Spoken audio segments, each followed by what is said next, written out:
கோபியும் ராதிகாவும் ஆஸ்பத்திரியில இருந்து வீட்டுக்கு வர்றாங்க. அப்ப ஈஸ்வரி உட்கார்ந்துகிட்டு இருக்காங்க.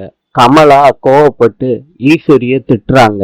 கோவம் அதிகமாகி ஈஸ்வரி கழுத்தையே புடிச்சு நெரிக்கிறாங்க கமலா. கோபி ரெண்டு பேரையும் சண்டை போடாம தடுத்து நிப்பாட்டுறாரு. இதுக்கெல்லாம் காரணம் நீங்கதாம்மான்னு ஈஸ்வரி மேல பழிய தூக்கி கோபி போடுறாரு.